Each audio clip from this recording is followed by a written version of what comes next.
YouTube channel को पुणी थे स्वागत। देख आज आम देखा आम सप्तम श्रेणी चैप्टर टू रे तुम पाणीपाग को बुझा तार आम पाठ विषय वस्तु गुड़िक देखी क्वेश्चन आंसर भी देखी बर्तमान आज आम देखा एक्स्ट्रा क्वेश्चन एक्स्ट्रा क्वेश्चन जोटा कि तुम एग्जाम वेरी वेरी इंपोर्टेंट तो प्रथम आसो तुम ट्रोपोस्फियर कौन है तो लिख ट्रोपोस्फियर आर उत्तर हिंदी लिखिदेव है तापर नेक्स्ट देखा ट्रोपोस्फियर पर तुम आसो आर्द्रता आर्द्रता कौन प्रश्न पचार आर्द्रता शब्दर अर्थ कौन तो आर्द्रता कौन लिखिदेव तापर प्रश्न 3 रे आसला तुम वृष्टिमापक जंत्र बा रेन गज कार्य कौन बोली पचार लिखिदेव कार्य कौन तापर नेक्स्ट 4 नंबर प्रश्न तुम अच्छी कौन ना पवन वेग मापिया कौ जंत्र व्यवहार करा जान समस्त एनिमोमीटर है नेक्स्ट जावा तापर नेक्स्ट प्रश्न आसो तुम वायुमंडलीय चाप कौन वायुमंडलीय चाप कौन यहाँ लिखिदेव वायुमंडलीय चाप क्या कहुए तापर नेक्स्ट प्रश्न आसो तुम 6 पवन दिग सूचक जंत्र कौन सूचना दे था लिखिदेव है तापर आसो तुम प्रश्न नंबर 7 आपेक्षिक आर्द्रता कहले कौन बुझ आपेक्षिक है तो यहाँ लिख आपेक्षिक आर्द्रता कहले कौन बुझ है तापर नेक्स्ट लिख आपेक्षिक आर्द्रता कौन है तापर 8 नंबर प्रश्न रही तापमात्रा वायु जलीय बाष्प धारण क्षमता को किपर प्रभावित करे पचार तो यार उत्तर एभा लिखिदेव जो वायु उष्ण हवा सहित यार अधिक जलीय बाष्प धारण कर क्षमता बढ़ी थाए फल आर्द्रता वृद्धि पाए लिखिदेव तापर नेक्स्ट प्रश्न रहा पाणीपागर मुख्य उपादान गुड़िक कौन पाणीपागर मुख्य उपादान कौन लिखिदेव तापमात्रा वृष्टिपात पवन आर्द्रता वायुमंडल चाप लिखिदेव तापर यहाँ लिख 12 मीटर कौन माप करे लिख 12 मीटर वायुमंडल चाप को माप करते नेक्स्ट जावा नेक्स्ट लिख तुम देला स्वयं चालित है पाणीपाग केन्द्र उद्देश्य कौन स्वयं चालित जो ऑटोमेटेड जो सिस्टम कराई पाणीपाग केन्द्र AWS जोड़ार कम कौन बोली पचार तो लिख इंद्र है एक स्वयं चालित व्यवस्था जहाँकि मानवीय हस्तक्षेप भिन्न तापमात्रा सब मापित मैंने कौन लोक नथिले से कौन AI द्वारा से माप तापर प्रश्न रहा ताप मापिबा थर्मोमीटर है थर्मोमीटर किपर तापमात्रा माप करता है थर्मोमीटर लिख ताप मापिबा थर्मोमीटर केमती तापमान जंत्र भी लिखिदेले लिखिदेव तापमान जंत्र है तापमान जंत्र केमती मापुचे से लिखे तापर नेक्स्ट प्रश्न रही तुम उच्च है उच्च पर्वत अंचल लोक मैंने कहीं श्वासकष्ट होता है तो यहाँ उत्तर भाया लिख देख उत्तर लिख उच्च पर्वत अंचल वायुमंडलीय चाप कम थाए फल कौन हुए ना वायु ऑक्सीजन परिमाण मिलता है यह फुस्फुस रक्त में ऑक्सीजन प्रवेश को कमाई था लिख तुम प्रश्न रहा पिंपुड़ी और पक्षी मैंने किपर पाणीपाग पूर्वानुमान में साहय करते लिखिदेव पिंपुड़ी मैंने जिते अंडा को उच्च स्थान को नहीं जाते से वर्षा कि बन्या आसार संकेत मिलता है लिखिदेव बुझे नेक्स्ट नेक्स्ट क्वेश्चन को तापर एटा सब 2 मार्क क्वेश्चन है ना तापर पवन दिग सूचक व्यवहार कौन एवं यह किपर काम करता है तो पवन दिग सूचक पवन कौ दिग को बहुची दर्शाई थाए घूर्णनशील गोटे वायु थाए लिखिदेव नेक्स्ट तुम प्रश्न रहा संग्रहालय और शिल्प क्षेत्र में आर्द्रता मापार गुरुत्व कौन आर्द्रता मापार गुरुत्व कौन तो यार उत्तर लिख संग्रहालय में पुरातन वस्तु और कलाकृति गुड़िकर संरक्षण आर्द्रता मापा जाए लिख ठीक अच्छे नेक्स्ट नेक्स्ट क्वेश्चन को नेक्स्ट क्वेश्चन तुम रही वृष्टिमापक है वृष्टिमापक जंत्र द्वारा वर्षापात हो जाए वृष्टिपात कतब किपर मपा जाए वृष्टिमापक जंत्र द्वारा वर्षा जल यहाँ लिखिद द्वारा रेन गज द्वारा मपा जाए बुझल तापर आसला तुम स्वयं चालित पाणीपाग केन्द्र है गुरुत्व कौन यहाँ तुम्हें मुझे आगु है रिपीट हो क्वेश्चन टी तापर उच्चता बढ़िया सहित वायुमंडल चाप किपर परिवर्तन होता है पढ़ी टे भल भाव में देखिए लिखिद नेक्स्ट जा नेक्स्ट क्वेश्चन को नेक्स्ट क्वेश्चन देला वर्तमान देख वर्तमान समय पाणीपाग पूर्वानुमान कहीं गुरुत्वपूर्ण ना जलवायु परिवर्तन कारण बन्या मरुड़ी और अन्य है चरम पाणीपाग घटना संख्या बढ़ुची तेणुक पाणीपाग पूर्वानुमान दरकार निहाती है ना जनसुरक्षा केन्द्र है टे लंग टाइप क्वेश्चन आसो दीर्घ उत्तरमूलक प्रश्न प्रश्न 1 अच्छी दिन और ऋतु अनुसार तापमात्रा किपर परिवर्तन हुए और किपर मापा जाए से विषय पचार ତ ଉତ୍ତର ଏଭଳିଆ ଲେଖିବ। ତାପମାତ୍ରା ଦିନ ଓ ରାତି ମଧ୍ୟରେ ପରିବର୍ତ୍ତନ ହୋଇଥାଏ। ସାଧାରଣତଃ ଦିନରେ ତାପମାତ୍ରା ଟିକେ ଅଧିକ ରହେ ଏବଂ ରାତିରେ କମ୍ ଥାଏ ହେଲା। ଏହା ଋତୁ ଅନୁସାରେ କ'ଣ ହୁଏ ବଦଳି ଯାଇଥାଏ। ଗ୍ରୀଷ୍ମ ଋତୁରେ ତାପମାତ୍ରା ଅଧିକ ଥାଏ, ଯେତେବେଳେ କି ଶୀତ ଋତୁରେ ଏହା କମ୍ ଥାଏ। ଏମିତି ଲେଖିବ ହେଲା। ତ କାହିଁରେ ମାପାଯାଏ କ'ଣ ଦେଇଛି। ଆଗରୁ ତାପମାତ୍ରା ମାପାଯାଉଥିଲା କ'ଣ ଥର୍ମୋମିଟର, ଏବେ ସବୁ ଡିଜିଟାଲ ଥର୍ମୋମିଟର ବ୍ୟବହାର କରାହେଉଛି ଲେଖିବ। ତାପରେ ତମର ପ୍ରଶ୍ନ ଆସିବ ବୃଷ୍ଟିପାତ କ'ଣ, ଏହାକୁ କିପରି ମପା ଯାଇଥାଏ। ଏ ପ୍ରଶ୍ନ ଆସିଛି। ଏ ପ୍ରଶ୍ନଟାକୁ ଦେଖିବ। ବୃଷ୍ଟିପାତ ହେଉଛି ଆକାଶରୁ ପଡ଼ୁଥିବା ଯେକୌଣସି ଗୋଟେ ପ୍ରକାର ଜଳ ହେଲା, ଯଥା ବର୍ଷା, ତୁଷାର, ଶିଳାବୃଷ୍ଟି ଏମିତି ଲେଖିଦେବ ହେଲା। ବୃଷ୍ଟି ମାପକ ଯନ୍ତ୍ର ବା ରେନ୍ ଗଜ୍ ଦ୍ୱାରା ମପା ଯାଇଥାଏ ହେଲା। ଫନେଲ ବର୍ଷା ଜଳ ନେଇକରି ସଂଗ୍ରହ କରିକି ସେଟାକୁ କ'ଣ କରାଯାଏ ନା ଜଳର ଉଚ୍ଚତାକୁ ମିଲିମିଟରରେ ମପା ଯାଇଥାଏ ହେଲା। ଉଦାହରଣ ସ୍ୱରୂପ ଏମିତି ଦେଖିଦେବା ହେଲା। 5 ମିଲିମିଟର ବର୍ଷାପାତର ଅର୍ଥ ହେଉଛି ସେ ଅଞ୍ଚଳର 5 ମିଲିମିଟର ବର୍ଷା ହେଲା। ତାପରେ ଆଉ ଗୋଟେ ପ୍ରଶ୍ନ ରହିଲା ଆର୍ଦ୍ରତାର ଦୈନନ୍ଦିନ ଜୀବନ ଉପରେ ପ୍ରଭାବ ଏବଂ ଏହାକୁ କିପରି ମପାଯାଏ ବର୍ଣ୍ଣନା କର ବୋଲି ପଚାରିଛି। ତ ଲେଖିବ ଅଧିକ ଆର୍ଦ୍ରତା ଥିଲେ ଝାଳ ବାଷ୍ପୀଭୂତ ହୋଇପାରେ ନାହିଁ, ଫଳରେ ଆମେ ଅସୁସ୍ଥ ଅନୁଭବ କରୁ। ଏହା ସହିତ କ'ଣ ହୁଏ ନା ବସ୍ତ୍ର ଶୁଖିବାର ମଧ୍ୟ ସମୟ ଲାଗିଥାଏ। ଏମିତି ଲେଖିଦେବ ହେଲା। ନେକ୍ସଟ ଯିବ। ତାପରେ ପ୍ରଶ୍ନ ଆସିବ ତମର 4 ଆନିଓମିଟର ଏହାର କାର୍ଯ୍ୟ କ'ଣ ଏବଂ ପାଣିପାଗ ପୂର୍ବାନୁମାନ ଏହାର ଭୂମିକା କ'ଣ ଅଛି ବୋଲି ପଚାରିଛି। ତ ଆନିଓମିଟର ପବନର ବେଗ ମପାଯାଏ। ଏଥିରେ ଘୂର୍ଣ୍ଣନଶୀଳ ଗୋଟେ ବାୟୁ ସହ କପ୍ ଗୋଟେ ଲାଗିଥାଏ। ଏମିତି ଲେଖିଦେବ। ନେକ୍ସଟ ପ୍ରଶ୍ନ ରହିବ ତମର ପ୍ରଶ୍ନ 5 ରହିବ ବାୟୁମଣ୍ଡଳୀୟ ଚାପ କ'ଣ, ଏହାକୁ କିପରି ମପା ଯାଇଥାଏ, ଏହାର ପ୍ରଭାବ କ'ଣ। ତ ପ୍ରଭାବ କିପରି ପଡ଼ିଥାଏ ସମଗ୍ର ପୃଥିବୀ ପୃଷ୍ଠ ଉପରେ। ତ ଲେଖିବ ବାୟୁମଣ୍ଡଳ ଚାପ ହେଉଛି ପୃଥିବୀ ପୃଷ୍ଠ ଉପରେ ବାୟୁର ଓଜନ ଦ୍ୱାରା ପ୍ରୟୋଗ ହେଉଥିବା ବଳକୁ କୁହାଯାଉଛି ବାୟୁମଣ୍ଡଳ ଚାପ। ଏହାକୁ ବାରୋମିଟର ଦ୍ୱାରା ମପା ଯାଇଥାଏ। ଏମିତି ଲେଖିଦେବ ହେଲା। ବୁଝିଗଲେ। ତାପରେ ନେକ୍ସଟ ଯିବା। ତାପରେ ତମ ପାଇଁ ପ୍ରଶ୍ନ ରହିବ ହେଲା ଆଧୁନିକ ଉପକରଣ ହେଲା। ଆଧୁନିକ ଉପକରଣ ବ୍ୟବହାର କରିକି ପାଣିପାଗ ବିଜ୍ଞାନ ମାନେ କିପରି ପାଣିପାଗର ପୂର୍ବାନୁମାନ କରନ୍ତି ଦେଇଛି। ଏଟାକୁ ତମେ ପାଣିପାଗ ବିଜ୍ଞାନ ମାନେ କେମିତି ତାପମାପି ବା ହେଲା ତାପମାନ ଯନ୍ତ୍ର ହେଲା ବ୍ୟବହାର କରୁଛନ୍ତି। ଆଉ ବାରୋମିଟର ଆନିଓମିଟର ଗୁଡ଼ାକ ବ୍ୟବହାର କରିକି କେମିତି ସେମାନେ ମାପୁଛନ୍ତି ଆଉ ଜାଣିପାରୁଛନ୍ତି ସେଟା ଲେଖିବ। ତାପରେ ତମକୁ ନେକ୍ସଟ ପ୍ରଶ୍ନ ଆସିବ କ'ଣ ନା ପାଣିପାଗ ଉପରେ ପବନର ପ୍ରଭାବ ଓ ଏହାକୁ ଅଧ୍ୟୟନ କରିବା ପାଇଁ ବ୍ୟବହୃତ ହେଉଥିବା ଉପକରଣ ଗୁଡ଼ିକ ବିଷୟରେ ଆଲୋଚନା କରିବାକୁ ଆମକୁ କହିଛି। ତ ଏଟା ଲେଖିବ ପବନର ତାପମାତ୍ରା ଏବଂ ଆର୍ଦ୍ରତାର ବଣ୍ଟନକୁ ପ୍ରଭାବିତ କରିଥାଏ। ଏହା ଉଷ୍ମ କିମ୍ବା ଶୀତଳ ବାୟୁକୁ ଗୋଟିଏ ସ୍ଥାନରୁ ଅନ୍ୟ ସ୍ଥାନକୁ ବହନ କରିଥାଏ ଏବଂ ବର୍ଷା କିମ୍ବା ଶୁଷ୍କ ପାଗ ଆଣିପାରେ। ପବନର ବେଗ ଆନିଓମିଟରରେ ମପା ଯାଇଥାଏ। ଏମିତି ଲେଖିବ ହେଲେ। ନେକ୍ସଟ 8 ନମ୍ବର ପ୍ରଶ୍ନ। 8 ନମ୍ବର ପ୍ରଶ୍ନ ରହିବ ତମ ପାଇଁ କ'ଣ ନା ପାରମ୍ପରିକ ପଦ୍ଧତି ଗୁଡ଼ିକୁ କିପରି ଲୋକମାନଙ୍କ ପାଣିପାଗ ପୂର୍ବାନୁମାନରେ ସାହାଯ୍ୟ କରୁଥିଲା। ପୁରୁଣା ପଦ୍ଧତି ଗୁଡ଼ିକ ସେ ବିଷୟରେ ଲେଖିବାକୁ କହିଛି।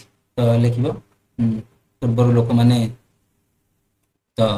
ଲୋକମାନେ ପ୍ରକୃତିର ବିଭିନ୍ନ ସଂକେତକୁ ଦେଖିକରି ପାଣିପାଗର ଅନୁମାନ କରୁଥିଲେ। ଯଥା ପିମ୍ପୁଡ଼ି ମାନେ ବର୍ଷା ପୂର୍ବରୁ କ'ଣ କରୁଥିଲେ ଅଣ୍ଡାକୁ ଉଚ୍ଚ ସ୍ଥାନକୁ ନେବାର ଦେଖୁଥିଲେ, କିମ୍ବା ପାଇନ ଫଳ ଶୁଖିଲା ପାଗରେ ଖୋଲି ଯାଉଥିଲା ଆଉ ଥଣ୍ଡାରେ ସେ ସଙ୍କୁଚିତ ହେଉଥିଲା। ଏଇଟା ଦେଖିକି ଜାଣୁଥିଲେ।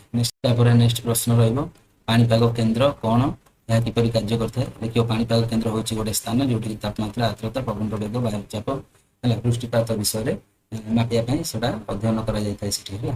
ତାପରେ ଲେଖିବ 10 ନମ୍ବର ପ୍ରଶ୍ନ ରହିବ ତମ ପାଇଁ ଏକ ଉଦାହରଣ ସହିତ ସ୍ୱୟଂଚାଳିତ ପାଣିପାଗ କେନ୍ଦ୍ରର ଭୂମିକା ଗୁରୁତ୍ୱପୂର୍ଣ୍ଣ ଗୁରୁକୁ ବ୍ୟାଖ୍ୟା କରିବାକୁ କହିଛି। ତ ଏଭଳିଆ ତମେ ଲେଖିଦେବ। ସ୍ୱୟଂଚାଳିତ ପାଣିପାଗ କେନ୍ଦ୍ର ହେଉଛି ଗୋଟେ ସେନ୍ସର ଯୁକ୍ତ ଏକ ସ୍ୱୟଂଚାଳିତ ବ୍ୟବସ୍ଥା ଯାହାକି ମାନବୀୟ ସହାୟତା ବିନା ପାଣିପାଗର ସବୁ ତଥ୍ୟକୁ ସେ ସଂଗ୍ରହ କରିକି ଲୋକମାନଙ୍କ ପାଖରେ ପହଞ୍ଚାଇଥାଏ ହେଲା। 2023 ମସିହାରେ ଗୋଟେ ସିକିମର ହେଲା ଗୋଟେ ହିମବାହ ହ୍ରଦ ନିକଟରେ 48 ମିଟର ଉଚ୍ଚତାରେ ସ୍ଥାପନ କରାଯାଇଥିଲା। ମାନେ ଅଟୋମେଟେଡ ହେଲା ୱିଣ୍ଡ ସିଷ୍ଟମ, ଅଟୋମେଟେଡ ୱେଦର ହେଲା ସିଷ୍ଟମ ହେଲା। ଠିକ ଅଛି। ନେକ୍ସଟ ଯିବ। ତାପରେ ନେକ୍ସଟ ଆସିଲା ଉତ୍ସ ଆଧାରିତ ପ୍ରଶ୍ନ ହେଲା। ତ ପ୍ରଥମେ ଆସିଲା ଇନବିଟ୍ କ୍ୱେଶ୍ଚନ ଟାଇପର ହେଲା। ଏକ ମାର୍କିଆ ହେଲା ବାୟୁମଣ୍ଡଳୀୟ ଚାପ ମାପିବା ପାଇଁ କୋଉ କୋଉ ଯନ୍ତ୍ରକୁ ବ୍ୟବହାର କରାଯାଏ ଲେଖିବ। ଦେଖିବ ବାୟୁମଣ୍ଡଳୀୟ ଚାପ ମାପିବା ପାଇଁ ବାରୋମିଟର ବ୍ୟବହାର କରାଯାଏ। ତାପରେ ନେକ୍ସଟ ପ୍ରଶ୍ନ ଆସିବ ତମର ବାୟୁମଣ୍ଡଳୀୟ ଚାପର ମାପକ ଏକକ କ'ଣ, ଏଟା ହେଲା ମିଲିବାର। କ'ଣ ହବ ଏକକ ହବ ଆର ମିଲିବାର। ତାପରେ ନେକ୍ସଟ ପ୍ରଶ୍ନ ରହିବ ସମୁଦ୍ର ପତନରେ ସାଧାରଣ ବାୟୁମଣ୍ଡଳୀୟ ଚାପ କେତେ ଏବଂ 100 ମିଲିରୁ କମ୍ ହେଲେ ଚାପ କ'ଣ ସୂଚିତ କରିଥାଏ ହେଲା। ମିଲିବାର ଦେଖିବ ସାଧାରଣତଃ ହେଲା 1013 ମିଲିବାର। 1000ରୁ କମ୍ ହେଇଗଲେ ନିମ୍ନ ଚାପ ବା ଡିପ୍ରେସନକୁ ଚାଲି ଯାଇଥାଏ, ଯାହାଦ୍ୱାରା କି ଝଡ଼ ବତାସ ହେବାର ସମ୍ଭାବନା ଥାଏ। ତାପରେ ନେକ୍ସଟ ପ୍ରଶ୍ନ ରହିବ ତମର ପବନ ଦିଗ ସୂଚକ କ'ଣ ଦର୍ଶାଇଥାଏ ହେଲା। ଏଇଟା ହେଉଛି ପବନର ଦିଗକୁ ସୂଚାଇଥାଏ। ତାପରେ ପବନ ଦିଗ ସୂଚକ କାହା ପାଇଁ ବିଶେଷ ଭାବରେ ଉପଯୋଗୀ ହେଇଥାଏ ତାପରେ ଲେଖିଦେବ ପବନ ଦିଗ ସୂଚକ ବିମାନ ଚାଳକ ମାନଙ୍କ ପାଇଁ ବିଶେଷ ଭାବରେ ଉପଯୋଗୀ ହୋଇଥାଏ, ବିଶେଷ କରିକି ବିମାନ ଉଡ଼ାନ ଆଉ ଅବତରଣ ସମୟରେ ଏହା ସାହାଯ୍ୟ କରିଥାଏ। ନେକ୍ସଟ ଯିବ, ନେକ୍ସଟ ପ୍ରଶ୍ନ ରହିବ ତମର ହେଲା, ପବନ ଦିଗ ସୂଚକ କିପରି କାମ କରିଥାଏ, ଏହା କଣ ଦେଖାଏ? ଦେଖିବ ପବନ ଦିଗ ସୂଚକରେ ଏକ ଘୁରୁଥିବା ବାହୁ, ଏକ ତୀର, ଏକ ଲାଞ୍ଜ ଥାଏ। ପବନ ବହିଲେ କଣ ହୁଏ, ଏହା ପବନର ଦିଗ ଅନୁସାରେ ଘୁରିଥାଏ। ତୀରଟି ପବନ ଯୋଉ ଦିଗକୁ ଆସୁଛି ସେଇ ଦିଗ ଆଡ଼କୁ ଗତି କରିଥାଏ ହେଲା। ଏହା ଦ୍ୱାରା କଣ ହୁଏ ନା ପବନର ଦିଗ ନିରୂପଣ ହୋଇଥାଏ ହେଲା। ତାପରେ ପ୍ରଶ୍ନ ଆସିବ, ନିମ୍ନଲିଖିତ ଯନ୍ତ୍ର ଗୁଡ଼ିକ ମଧ୍ୟରୁ କୋଉଠି ପବନର ଦିଗ ମାପିବା ପାଇଁ ବ୍ୟବହୃତ ହୁଏ? ଆନିଓମିଟର, ବାରୋମିଟର, ପବନର ଦିଗ ସୂଚକ, ବୃଷ୍ଟିପାତ। ଏଟା ହେଉଛି ଦିଗ କହିଛି, ଯେହେତୁ ପବନର ଦିଗ ସୂଚକ ଅଛି ଆମର ଦିଗ ପାଇଁ କୋଉଟା ନା ପବନ ଦିଗ ସୂଚକ ବା ବାଇଣ୍ଡ ଭ୍ୟାନ୍ ଅଛି ହେଲା। ତାପରେ ନେକ୍ସଟ ଯିବା, ଗ ହବ ଉତ୍ତର। ବ୍ୟାଖ୍ୟା ଯଦି ଦେଖିବ ପବନର ଦିଗ ସୂଚକ ପବନ କୋଉ ଦିଗକୁ ବହୁଛି ତାହା ଜଣେଇଥାଏ, ଏମିତି ଲେଖିଦେବ ହେଲା। ଆଉ ଆନିଓମିଟର ମଧ୍ୟ ପବନର ବେଗକୁ ଜଣାଏ, ବାରୋମିଟର ବାୟୁର ଚାପ, ଏମିତି ଲେଖିଦେବ। ତାପରେ ନେକ୍ସଟ ପ୍ରଶ୍ନ ତମ ପାଇଁ ରହିବ, ଭାରତୀୟ ପାଣିପାଗ ବିଭାଗ ହେଲା, ଇଣ୍ଡିଆନ୍ ମେଟ୍ରୋଲୋଜି ଡିପାର୍ଟମେଣ୍ଟ କେବେ ସ୍ଥାପନ ହୋଇଥିଲା? 1850, 1875, 1905, 1985। ଏଟା ହେବ 1875 ହେଲା। ତାପରେ ନେକ୍ସଟ ପ୍ରଶ୍ନ, 100% ଆପେକ୍ଷିକ ଆର୍ଦ୍ରତା ବା ରିଲେଟିଭ ହ୍ୟୁମିଡିଟି କ'ଣ? ତ ସମ୍ପୂର୍ଣ୍ଣ ଶୁଷ୍କ ବାୟୁ, ନା ଅଧିକ ପବନ, ନା ବାୟୁ ଜଳୀୟ ବାଷ୍ପରେ ସମ୍ପୂର୍ଣ୍ଣ ପରିପୂର୍ଣ୍ଣ, ନା ବର୍ଷା ନାହିଁ? ଏଟା ହେବ ଉତ୍ତର ଗ, ବାୟୁ ଜଳୀୟ ବାଷ୍ପରେ ସମ୍ପୂର୍ଣ୍ଣ ପରିପୂର୍ଣ୍ଣ, ଲେଖିଦେବ। ନିଶ୍ଚିତ। ତାପରେ ଆସିଲା ତମର ଘୂର୍ଣ୍ଣିଝଡ଼ ବା ସାଇକ୍ଲୋନ ପାଇଁ କୋଉ ପାଣିପାଗୀୟ ଉପାଦାନ ସର୍ବାଧିକ ଦାୟୀ? ପବନ ଦିଗ, ଆର୍ଦ୍ରତା, ବୃଷ୍ଟିପାତ, ନିମ୍ନ ବାୟୁମଣ୍ଡଳୀୟ ଚାପ। এটা কোড হব না নিম্ন বায়ুমণ্ডলীয় চাপ হব উত্তর। তারপরে নেক্সট ଯିବା, ତାପରେ ନେକ୍ସଟ ପ୍ରଶ୍ନ ରହିବ ତମର ହେଲା, ଉଚ୍ଚ ସ୍ଥାନରେ ଲୋକମାନେ ମୁଣ୍ଡ ବୁଲାଇବା ଅନୁଭବ କରନ୍ତି କାହିଁକି? କାରଣ ଉଚ୍ଚତା ବଢିଲେ ବାୟୁଚାପ କମିଯାଏ, ଯାହାଫଳରେ କି ଫୁସଫୁସକୁ କମ ଅକ୍ସିଜେନ ମିଳେ, ତେଣୁକରି ମୁଣ୍ଡ ବୁଲେଇବାର ସମ୍ଭାବନା ବେଶୀ ଥାଏ। ତାପରେ ଲେଖିବ, ଦେଖ ଏଠି ଦେଇଛି କୋଉଟା ସତ୍ୟ କୋଉଟା ମିଥ୍ୟା ପଚାରିଛି ହେଲା। ତ ଉତ୍ତରରେ ଲେଖିବ, ଦେଖ ଏ ଆଉ ଆର୍ ଉଭୟ ସତ୍ୟ ଏବଂ ଆର୍ ଏ ର ସଠିକ ବ୍ୟାଖ୍ୟା ଅଟେ ହେଲା। ଦେଖିବ କୋଉଟା ନା କ ହବ ଉତ୍ତର ହେଲା। ନିଶ୍ଚିତ। ତାପରେ ଆସିଲା ଅତି ସଂକ୍ଷିପ୍ତ ଉତ୍ତର ହେଲା, ଆର୍ଦ୍ରତା ମାପିବା ପାଇଁ କୋଉ ଯନ୍ତ୍ର? ଏଟା ବାରମ୍ବାର ଆସୁଛି, ହାଇଗ୍ରୋମିଟର ହେଲା। ତାପରେ ନେକ୍ସଟ ଯିବା, ସମୁଦ୍ର ପତନରେ ସାଧାରଣ ବାୟୁର ଚାପ କେତେ? ନା 1013.25 ମିଲିବାର ହେଲା। ନେକ୍ସଟ ଦେଖିବା 3 ନମ୍ବର ଆସିଲା, ବୃଷ୍ଟିପାତ କାହାକୁ କୁହାଯାଏ? ଗୋଟିଏ ବାକ୍ୟରେ ଲେଖ। ବାୟୁମଣ୍ଡଳର ବର୍ଷା, ତୁଷାର, କୁଆପଥର ଇତ୍ୟାଦି ଜଳକଣା ପୃଥିବୀ ପୃଷ୍ଠକୁ ପଡ଼ିଥାଏ, ଯାହାକୁ କି ଆମେ ବୃଷ୍ଟିପାତ ବୋଲି କହିଥାଉ। ନେକ୍ସଟ ପ୍ରଶ୍ନ ହବ ତମର AWS ର ପୂର୍ଣ୍ଣରୂପ କ'ଣ? AWS ର ପୂର୍ଣ୍ଣରୂପ ହେଉଛି ଅଟୋମେଟେଡ୍ ୱେଦର ଷ୍ଟେସନ ହେଲା, ଅଟୋମେଟିକ ୱେଦର ଷ୍ଟେସନ, ଯୋଉଟା କି ନାଁ ହେଲା ଅଟୋମେଟିକ ୱେଦର ସିଷ୍ଟମ। ତାପରେ 5 ହେଲା, ପାଣିପାଗ କ'ଣ? ତ ଲେଖିବ କୌଣସି ସ୍ଥାନର ଏକ ନିର୍ଦ୍ଦିଷ୍ଟ ସମୟର ବାୟୁମଣ୍ଡଳର ଅବସ୍ଥାକୁ କୁହାଯାଉଛି ପାଣିପାଗ ହେଲା। ନେକ୍ସଟ ଯିବା, ତାପରେ ଆସିବ ତମର ସଂକ୍ଷିପ୍ତ ଉତ୍ତର ମୂଳକ ପ୍ରଶ୍ନ। ପ୍ରଶ୍ନ 1, ପାଣିପାଗ ବିଜ୍ଞାନୀ ମାନେ ବର୍ତ୍ତମାନ ଡିଜିଟାଲ ଥର୍ମୋମିଟର ଅଧିକ ବ୍ୟବହାର କରନ୍ତି କାହିଁକି? ହେଲା। ପ୍ରଶ୍ନ ଉତ୍ତର ଲେଖିବ, ଡିଜିଟାଲ ଥର୍ମୋମିଟର ଶୀଘ୍ର, ସଠିକ ଓ ସହଜରେ କ'ଣ ହୁଏ? ତାପମାତ୍ରାକୁ ମାପିପାରେ, ତେଣୁ ପାଣିପାଗ ବିଜ୍ଞାନୀ ମାନେ ଏହାକୁ ଅଧିକ ବ୍ୟବହାର କରିଥାନ୍ତି। ତାପରେ ନେକ୍ସଟ ପ୍ରଶ୍ନ ଆସିବ ତମର, ପାରମ୍ପରିକ ଜ୍ଞାନ କିପରି ପାଣିପାଗ ପୂର୍ବାନୁମାନରେ ସାହାଯ୍ୟ କରେ? ଦୁଇଟା ଉପାୟରେ ଲେଖିବାକୁ ଅଛି। ତ ଏଟାକୁ ଲେଖିବ, ପିମ୍ପୁଡ଼ି ମାନେ ଅଣ୍ଡା ସ୍ଥାନାନ୍ତର କଲେ ବର୍ଷା ହେବାର ସଂକେତ ମିଳିଥାଏ। ତାପରେ ପକ୍ଷୀ ଓ ପଶୁମାନେ ଆଚରଣ ଦେଖାଇବା ପାଗର ମଧ୍ୟ ପରିବର୍ତ୍ତନ ଅନୁମାନ ଆମେ କରିପାରିବା। ତାପରେ ନେକ୍ସଟ ପ୍ରଶ୍ନ ରହିବ ତମର ରେନ୍ ଗେଜ୍ ହେଲା, ରେନ୍ ଗଜ୍ କିପରି ବର୍ଷାପାତ ମାପିଥାଏ? ତ ରେନ୍ ଗେଜ୍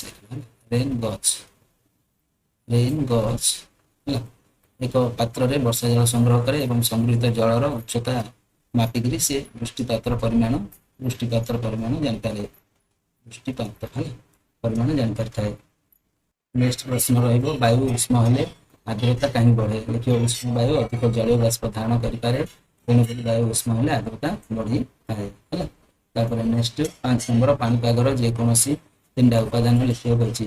ତ ବାୟୁମଣ୍ଡଳର ପାଣିପାଗର 3ଟା ଉପାଦାନ ହେଲା, ଗୋଟେ ହେଲା ପ୍ରଥମ ହେଲା ବାୟୁର ତାପମାତ୍ରା, ବାୟୁର ଯୋଉଟା ଗରମ ଥଣ୍ଡା ଅବସ୍ଥାକୁ ତାପମାତ୍ରା କହିବା, ଆର୍ଦ୍ରତା, ତାପରେ ବାୟୁର ଚାପ ହେଲା, ଲେଖିଦେବ। ତାପରେ ନେକ୍ସଟ ତାପରେ ଆସିଲା, ବାୟୁ ଜଳୀୟ ବାଷ୍ପରେ ସମ୍ପୂର୍ଣ୍ଣ ପରିପୂର୍ଣ୍ଣ ହେଲେ ସାପେକ୍ଷ ଆର୍ଦ୍ରତା କେତେ ହୁଏ? ସାପେକ୍ଷ ଆର୍ଦ୍ରତା 0%, ନା 50%, ନା 100%, ନା 30%?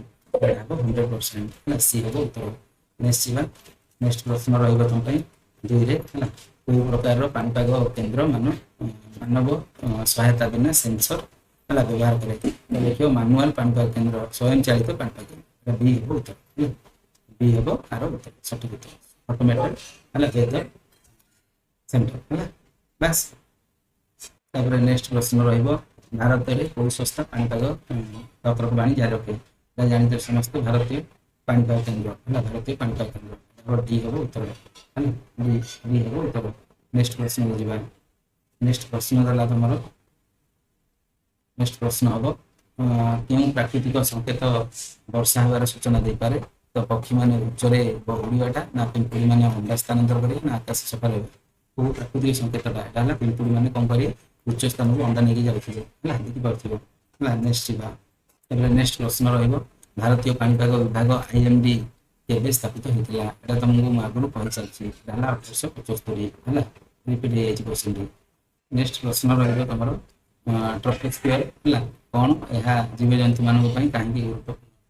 ଦେଖିବ ଟ୍ରପୋସ୍ଫିୟର ହେଉଛି ବାୟୁମଣ୍ଡଳର ସବୁଠୁ ତଳ ସ୍ତର, ଯାହାକି ପୃଥିବୀ ପୃଷ୍ଠର ସବୁଠୁ ନିକଟରେ ଅବସ୍ଥିତ। ସାଧାରଣତଃ ସମସ୍ତ ପାଣିପାଗୀୟ ହେଲା ଘଟଣା ଏହି ସ୍ତରରେ ଘଟିଥାଏ। ଏହା ଜୀବଜନ୍ତୁ ମାନଙ୍କ ପାଇଁ ଗୁରୁତ୍ୱପୂର୍ଣ୍ଣ, କାରଣ ଏଥିରେ ଆମେ ଶ୍ୱାସ ନେଉଥିବା ଅଧିକାଂଶ ବାୟୁ ରହିଛି। ମେଘ ଓ ବର୍ଷା ହୁଏ ଏବଂ ଜୀବନ ପାଇଁ ଉପଯୁକ୍ତ ତାପମାତ୍ରା ମଧ୍ୟ ବଜାୟ ରଖିଥାଏ, ଏମିତି ଲେଖିପାରିବ। ନେକ୍ସଟ ଯିବା, ନେକ୍ସଟ ଦେଖ, ପ୍ରଶ୍ନ 13 ରହିବ, ବର୍ଷା ମାପକ ବା ରେନ୍ ଗଜ୍ କିପରି କାମ କରିଥାଏ ଏବଂ 5 ମିଲିମିଟର ପାଠନର ଅର୍ଥ କଣ। ତ ଲେଖିବ ବର୍ଷା ମାପକ ଫନେଲ ମାଧ୍ୟମରେ ପଡୁଥିବା ବର୍ଷା ଜଳକୁ ସଂଗ୍ରହ କରି ଏକ ମାପ ସିଲିଣ୍ଡର ରଖିଥାଏ। ସିଲିଣ୍ଡରରେ ଥିବା ସ୍କେଲରୁ ଜଳର ଗଭୀରତା ପଢ଼ାଯାଇଥାଏ। 5 ମିଲିମିଟର ପାଠନର ଅର୍ଥ ହେଉଛି ନିର୍ଦ୍ଦିଷ୍ଟ ସମୟ ମଧ୍ୟରେ ମାପ କରାଯାଉଥିବା ଅଞ୍ଚଳରେ 5 ମିଲିମିଟର ବର୍ଷା ଜଳ ରହିଛି ବୋଲି ଜଣାଯାଇଥାଏ ହେଲା।